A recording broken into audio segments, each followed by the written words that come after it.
que vou te contar pode transformar sua mente, seu corpo e a forma como você enxerga o envelhecimento. Durante décadas, fomos levados a acreditar que o único caminho para regenerar o corpo e a mente era através do jejum rigoroso e de dietas extremas. Mas e se tudo isso estivesse errado? E se existisse uma forma de acionar os mesmos mecanismos de cura e rejuvenescimento celular sem deixar de comer e usando apenas o seu próprio fôlego? Uma descoberta revolucionária do MIT revelou algo que desafia tudo o que conhecemos sobre saúde e longevidade. Um padrão específico de respiração praticado por monges tibetanos há mais de 2000 anos pode ativar a autofagia, o processo natural de limpeza celular, em apenas 7 minutos. Isso mesmo, sem jejum, sem suplementos, sem sofrimento. A ciência moderna finalmente alcançou o que os antigos já sabiam. A chave para a renovação do corpo está no próprio corpo, mais especificamente, no modo como você respira. Prepare-se para entender como uma prática ancestral se tornou a mais nova fronteira da neurociência, da longevidade e do autodesenvolvimento. Este vídeo vai muito além de técnicas de respiração. Ele é um convite para despertar um poder que está adormecido dentro de você e que a maioria das pessoas jamais descobrirá. Mas atenção, o que você está prestes a aprender pode virar sua realidade de cabeça para baixo. Está pronto para libertar seu corpo dos resíduos do tempo e reprogramar sua mente com um simples ato que você faz mais de 20.000 vezes por dia. Respirar? Vamos começar. Por muito tempo, acreditamos que a única maneira de ativar a autofagia, esse mecanismo milagroso de autolimpeza celular, era parar de comer. 3 dias em jejum, tomando apenas água, resistindo à fome, ao cansaço, ao desconforto. Essa ideia se popularizou como o caminho mais eficaz para limpar o corpo de toxinas, regenerar as células e até reverter sinais de envelhecimento. Mas, e se tudo isso for apenas uma parte da história? Em 2016, o Prêmio Nobel de Medicina foi concedido ao cientista Yoshinori Ohsumi por desvendar os mecanismos por trás da autofagia. A partir daí, o mundo passou a olhar com novos olhos para o jejum e suas aplicações. Mas ainda havia um detalhe obscuro, escondido à vista de todos. Um fator tão poderoso quanto a restrição alimentar, e ainda mais acessível, estava sendo ignorado. O que os cientistas descobriram, anos depois, é que o verdadeiro gatilho da autofagia não está necessariamente na comida que você deixa de comer, mas no modo como o seu corpo interpreta o ambiente interno. E aí entra um elemento que costumamos tratar como automático e sem importância: a respiração. Parece simples demais para ser verdade, não é? Mas a ciência não mente. Ao manipular o ritmo e a profundidade da respiração, é possível simular o mesmo estado de escassez metabólica provocado pelo jejum. Isso significa que o seu corpo pode ser enganado, de maneira segura e inteligente, a ativar processos profundos de regeneração celular apenas com o controle do oxigênio e do dióxido de carbono. Pesquisas recentes da Universidade de Stanford, do MIT e de Centros de Longevidade da Holanda confirmaram que certos padrões respiratórios ativam o AMPK, a molécula mestre da autofagia, e inibem o mTOR, o gene do crescimento desenfreado. Em outras palavras, é possível entrar em estado de reparação profunda sem sentir fome, sem fraqueza, sem restrição. O que isso muda? Tudo, porque a grande armadilha do jejum é a dificuldade de aderência. É o sofrimento, o desânimo, a quebra de rotina. Quantas vezes você tentou um protocolo e desistiu depois de alguns dias? A resposta está em algo que você carrega consigo o tempo todo, algo que você pode fazer em qualquer lugar, em apenas 7 minutos. E o mais impressionante, os efeitos podem ser sentidos quase imediatamente. Mas é aqui que as coisas ficam ainda mais estranhas. Será que o jejum sempre foi apenas uma metáfora? Será que os mestres antigos já sabiam que a verdadeira restrição não era de comida, mas de estímulos? O que mais estamos prestes a descobrir sobre a ligação entre respiração, mente e regeneração celular? Vamos mergulhar ainda mais fundo. Agora, tem algo que eu preciso te contar. Existe uma prática mental milenar, retirada de textos antigos ligados à Bíblia, que permite desbloquear partes do cérebro ligadas à intuição, clareza e manifestação. Recentemente, pesquisadores analisaram os efeitos dessa técnica e constataram que seus resultados podem, sim, ser explicados e medidos pela ciência. Por muito tempo, esse conhecimento foi escondido, e não é o tipo de assunto que costuma ser bem aceito nas redes sociais. Por isso, preparamos um vídeo completo explicando essa técnica e publicamos exclusivamente em nosso site. Você pode assistir agora escaneando o QR Code na tela ou clicar no link da descrição ou no primeiro comentário fixado abaixo. Nas montanhas congeladas do Himalaia, muito antes de qualquer laboratório moderno ou equipamento de bioengenharia, um grupo de monges tibetanos descobriu algo extraordinário. Isolados do mundo, desafiando o frio extremo e vivendo em profunda contemplação, eles desenvolveram uma prática conhecida como tumo, ou respiração do fogo interior. O que esses monges faziam não era apenas uma técnica de sobrevivência, era uma forma de transcendência. Durante séculos, o Ocidente ignorou essas práticas, tratando-as como misticismo, folclore ou exagero. Mas agora, com o avanço da neurociência e da epigenética, aquilo que os monges faziam por intuição e sabedoria ancestral está sendo desvendado com precisão molecular. O que antes era visto como fé, agora é reconhecido como ciência. O tumo ativa uma cascata de respostas bioquímicas no corpo. Quando os monges respiravam de forma ritmada e profunda, com retenções específicas de ar, eles induziam estados de hipóxia controlada, uma leve escassez de oxigênio que não prejudica, mas fortalece. Isso fazia com que o corpo interpretasse o ambiente como um momento de escassez e necessidade de adaptação.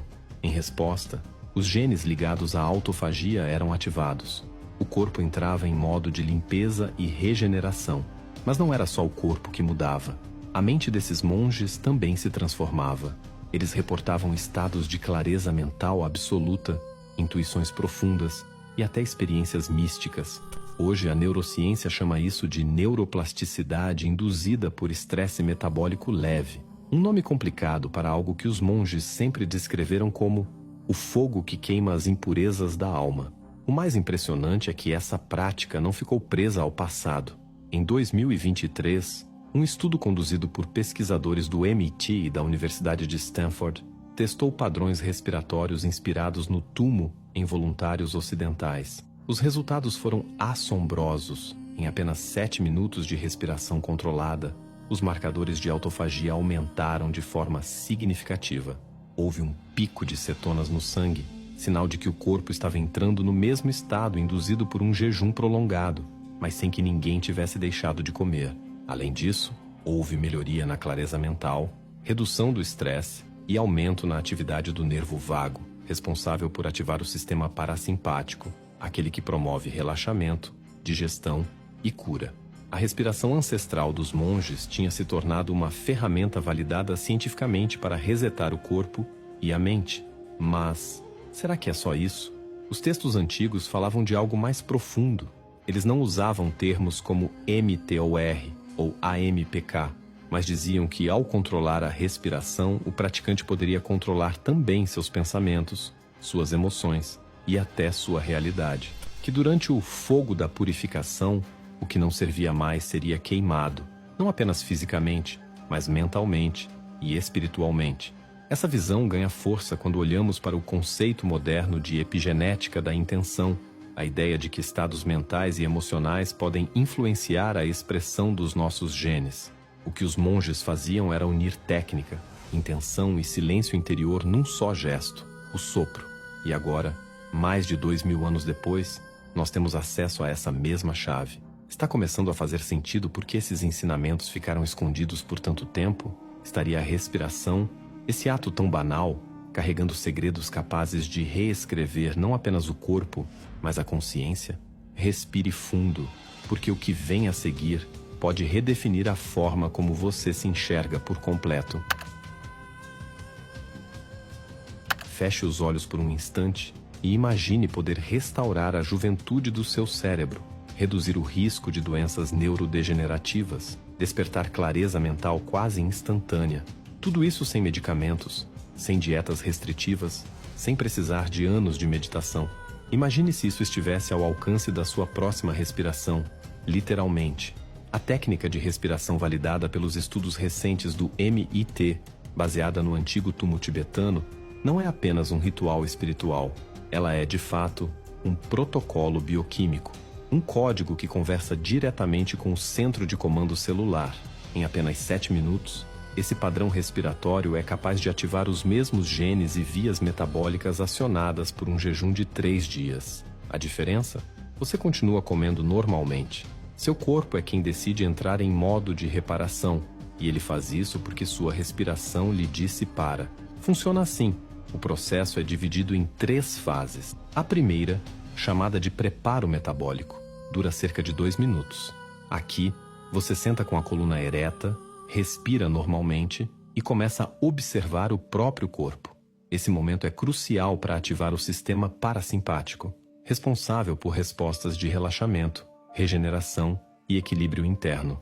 Não é apenas sobre postura, é sobre sinalizar ao corpo: estamos seguros, podemos nos curar.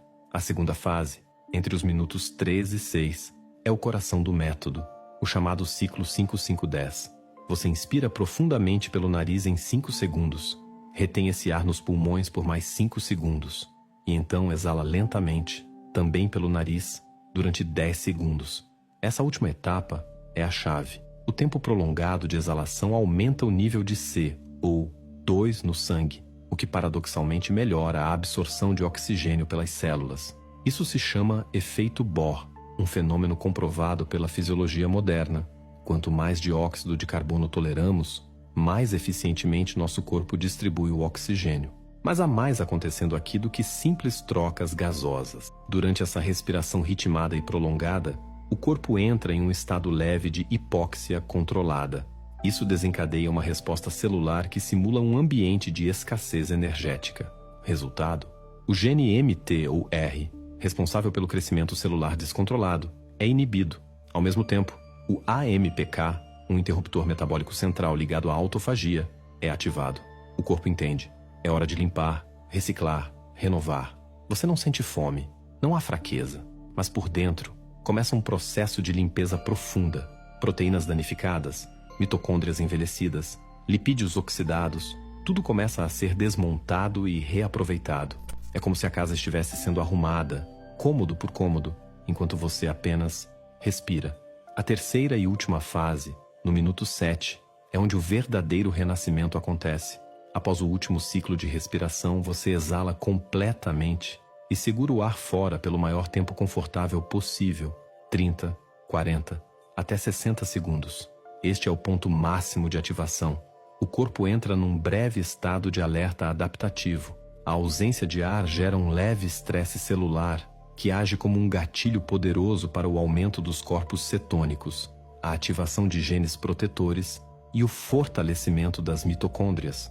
Mas o mais surpreendente não é o que acontece no corpo, é o que acontece na mente. Nesse ponto, muitos relatam uma sensação de leveza, um calor sutil pelo corpo, uma clareza que silencia os ruídos da mente. O que os estudos chamam de estado de alta neuroplasticidade, o momento em que o cérebro está mais receptivo a novas conexões, mudanças e aprendizagens. E os monges tibetanos sabiam disso intuitivamente. É por isso que essa técnica era praticada em momentos de oração, meditação profunda e intenção espiritual. Porque durante esse pico de ativação, o que você pensa e sente é literalmente gravado em sua biologia. A ciência já mostrou que não se trata apenas de limpar o lixo celular. A autofagia também preserva seletivamente as estruturas neurais mais usadas. Ou seja, se você está cultivando pensamentos de medo, raiva ou ansiedade, eles são fortalecidos. Mas se nesse momento você se conecta com estados elevados como gratidão, clareza, propósito ou perdão, esses se tornam os novos caminhos dominantes da sua mente. Agora, imagine o poder disso. 7 minutos por dia. Um protocolo ancestral validado por universidades de ponta. Uma prática que não apenas te limpa por dentro, mas que te permite reconstruir conscientemente quem você é. E tudo começa com um simples ato: exalar. Lento, consciente, profundo. Mas, será que estamos prontos para lidar com essa responsabilidade? Porque uma vez que você aprende a usar sua respiração como ferramenta de transformação, não há mais desculpas. A chave está nas suas mãos, ou melhor, nos seus pulmões. E o mais fascinante ainda está por vir. Há algo que os estudos científicos ainda hesitam em afirmar com todas as letras. mas que os mestres espirituais vêm dizendo há milênios. Seu corpo segue sua mente, e sua mente, quando não observada, é apenas um reflexo do ambiente, das distrações, dos medos herdados e das repetições inconscientes. A pergunta real nunca foi como viver mais, mas sim como viver desperto. Quando você pratica essa respiração com presença, especialmente durante o pico da retenção, algo notável acontece. Seu cérebro entra em um estado altamente plástico. É como se as conexões mentais ficassem maleáveis, como o ferro no fogo do ferreiro, e o que você pensa, sente e foca nesse exato momento determina quais conexões serão reforçadas e quais serão eliminadas. Esse fenômeno, que a neurociência moderna chama de neuroplasticidade induzida por estresse metabólico, era descrito pelos monges tibetanos como o instante em que a mente molda o destino. Eles não usavam a linguagem da ciência, mas sabiam o que estavam fazendo. Durante esse estado, eles visualizavam curas, intencionavam transformações, criavam imagens mentais com extrema clareza. E ao fazer isso, estavam literalmente esculpindo uma nova identidade no tecido do cérebro. Você percebe o que isso significa? Autofagia não é apenas sobre remover resíduos celulares. É também sobre conservar e fortalecer aquilo que você mais usa, inclusive seus pensamentos. Isso é assustador e libertador ao mesmo tempo, porque se você insiste em repetir os mesmos padrões emocionais, os mesmos diálogos internos negativos, os mesmos medos, o seu cérebro vai preservá-los como prioridade. Mas se, durante essa janela de renovação, você planta pensamentos elevados, visualiza com intenção e sente gratidão profunda, é isso que será registrado. E não se trata de pensamento positivo. Trata-se de biologia moldada pela consciência. Neste ponto, a respiração se torna mais do que técnica. Ela se torna ritual, um portal, uma cerimônia diária de autotransformação, onde você não apenas limpa os restos do passado, mas escolhe com clareza o que deseja levar adiante. E o mais bonito disso tudo é que você faz isso em silêncio, sem palco, sem plateia. Apenas você, sua respiração e sua decisão de renascer, um dia de cada vez. Mas há algo que quase ninguém fala sobre essa prática. Com o tempo, ela começa a mudar não só como você pensa, mas quem você acredita que é. Ela te descola das narrativas do medo, da urgência, da falta. Você percebe que é possível estar presente, limpo por dentro e profundamente conectado com algo maior. Alguns chamam de alma, outros de campo quântico. Pouco importa o nome. O que importa é a experiência direta. E ela começa quando você deixa de lutar contra o corpo e passa a ouvi-lo. Quando a respiração deixa de ser automática e passa a ser sagrada. É nesse ponto que a técnica deixa de ser técnica e vira sabedoria. E você, está disposto a silenciar por 7 minutos ao dia para reprogramar a si mesmo em nível celular? Está preparado para permitir que sua mente antiga se dissolva e uma nova visão de si renasça, limpa, focada, vital? Porque agora você já sabe. Cada respiração carrega em si o poder de reiniciar sua biologia e reescrever sua história. Mas antes de encerrar, há algo que você precisa sentir comigo. No fim das contas, a resposta não estava em uma fórmula mágica, nem em algum retiro distante. Estava dentro de você o tempo todo, naquilo que você faz desde o momento em que nasceu, respirar. Mas agora você sabe que respirar consciente não é só um ato fisiológico, é um portal. Um comando direto para a sua biologia acordar, se limpar e renascer. E mais ainda, é uma oportunidade diária de ressignificar quem você está sendo, limpar o que não serve mais e preservar aquilo que realmente importa. Essa técnica não é sobre controlar a vida, é sobre se render à inteligência do corpo, confiar que há um sistema dentro de você que sabe exatamente o que fazer quando você para de atrapalhar. A ciência moderna, os estudos do MIT e as tradições milenares dos monges tibetanos estão finalmente falando a mesma língua. Você não precisa fugir do mundo, fazer dietas insanas ou viver em constante sacrifício para evoluir. Às vezes, tudo o que você precisa é parar por 7 minutos e respirar de verdade. Então a pergunta que fica não é: será que isso funciona? Mas, você vai continuar ignorando o chamado do seu corpo? Ou vai se permitir renascer uma respiração por vez? Se você chegou até aqui, pare por um segundo. Respira com calma. Esse simples gesto, agora consciente, já mostra que algo em você começou a mudar. Quero te agradecer de coração por ter ficado comigo até o final. Isso me mostra que você está em busca de algo real, profundo, não apenas conhecimento, mas transformação. E eu respeito imensamente essa busca. Sabe, eu também já estive aí, no meio da correria, sentindo que minha mente estava pesada, meu foco sumido, a vida em piloto automático. Foi numa manhã qualquer, meio sem querer, que decidi testar essa respiração. 7 minutos, só isso. E foi como se alguém tivesse limpado os vidros da minha mente. A névoa sumiu. Não era mágica, era biologia aliada à consciência. E foi naquele instante que eu percebi. A minha cura estava dentro de mim o tempo todo, esperando que eu simplesmente parasse e respirasse. Ah, e não se esqueça de clicar no link da descrição ou do primeiro comentário fixado para acessar o conteúdo completo sobre a técnica revelada em um capítulo oculto da Bíblia. Um conhecimento poderoso que foi mantido em segredo por mais de 1500 anos e que agora está acessível novamente. Se esse conteúdo tocou algo em você, curte aqui embaixo, comenta, nem que seja um uau, e se inscreve no canal. E olha, se você assistiu até o final e ainda não se inscreveu, sério mesmo? Isso é mais difícil do que segurar o ar por 60 segundos. Vem comigo. Aqui a gente respira junto, mas expande cada um à sua maneira. Agora, se você acha que já entendeu tudo, pense de novo. Tem 2 vídeos aparecendo aqui na tela, e nenhum deles vai te deixar onde você está. Um deles revela uma verdade esquecida. O outro, uma ponte para algo que você ainda não ousou explorar. Clica com cuidado. Mas clique, porque depois disso, sua respiração e sua consciência nunca mais serão as mesmas.